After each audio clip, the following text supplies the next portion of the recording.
Saudara, pemerintah akan menerapkan usulan penyelesaian non-yudisial terhadap beberapa kasus yang terjadi di Provinsi Aceh pada akhir Juni mendatang.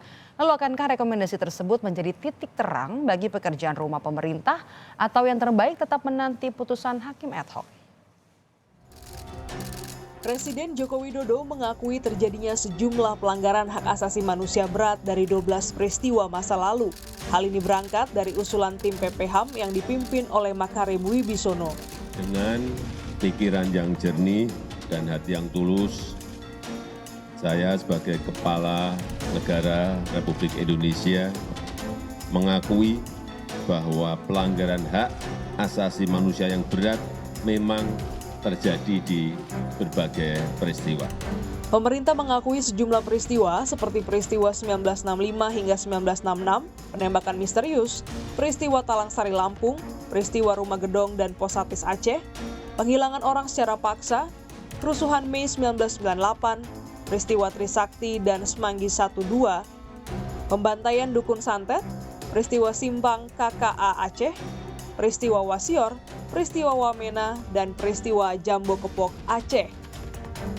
Langkah awal tim PPHAM berlandaskan keputusan Presiden nomor 17 tahun 2022 tentang pembentukan tim penyelesaian non-yudisial pelanggaran HAM.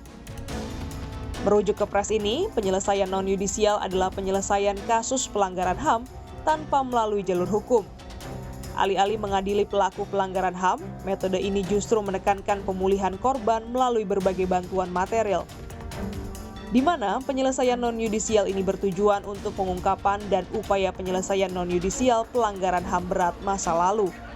Merekomendasikan pemulihan bagi korban atau keluarganya, merekomendasikan langkah untuk mencegah pelanggaran HAM berat tidak terulang di masa yang akan datang. Kami kutip dari Harian Kompas edisi 3 Juni, Sekretaris Kementerian Bidang Politik, Hukum, dan Keamanan, Letnan Jenderal Teguh Pujo Rumekso mengatakan jumlah korban akan terus bertambah mengingat ada 3 peristiwa yang terjadi di Provinsi Aceh. Terkait hal ini, peneliti Human Rights Watch Andreas Harsono menilai keputusan pemerintah patut diacungi jempol. Meski demikian, ia melihat penyelesaian ini dapat diupayakan lebih baik. Ini sebuah kemajuan, bagaimanapun terbatasnya, bagaimanapun sempitnya, tetapi harus dihargai, saya kira, penyelesaian pelanggaran hak asasi manusia masa lalu. Tetapi menurut saya, pemerintahan Jokowi bisa melakukan lebih daripada sekedar apa yang mereka lakukan sekarang.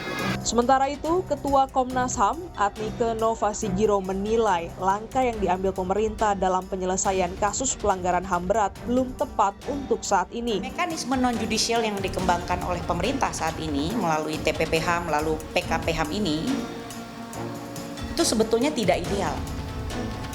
Kenapa dia tidak ideal? Yang pertama, dia tidak memiliki landasan hukum yang cukup kuat, yaitu undang-undang. Pengadilan HAM ada dasar undang-undangnya. Tapi TPPHAM dan PKPHAM ini kan landasannya Impres dan Kepres. Nah, maka kalau dia tidak memiliki landasan hukum yang kuat, keberlanjutan dari langkah pemerintah ini tentu tidak dapat dipastikan.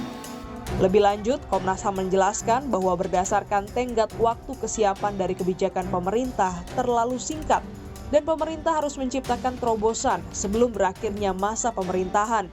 Kontras juga mengkritisi mengenai upaya penyelesaian non-yudisial ini. Hukum itu kan, penyelesaian di luar hukum itu kan kayak restorasi justice gitu. Jadi orang bermufakat, tidak ada penghukuman terhadap pelaku. Ya, pelanggaran hukum kok didekati dengan penyelesaian di luar hukum. Itu logika sesat pikir yang terus-menerus dipertahankan oleh pemerintah Indonesia yang. Sementara itu, Maria Katarina Sumarsih dan orang tua korban tragedi Semanggi turut menyoroti langkah pemerintah terkait kasus yang dialami anak-anak mereka. Judisial ini adalah tipu-tipu kepada korban keluarga, korban pelanggaran HAM berat.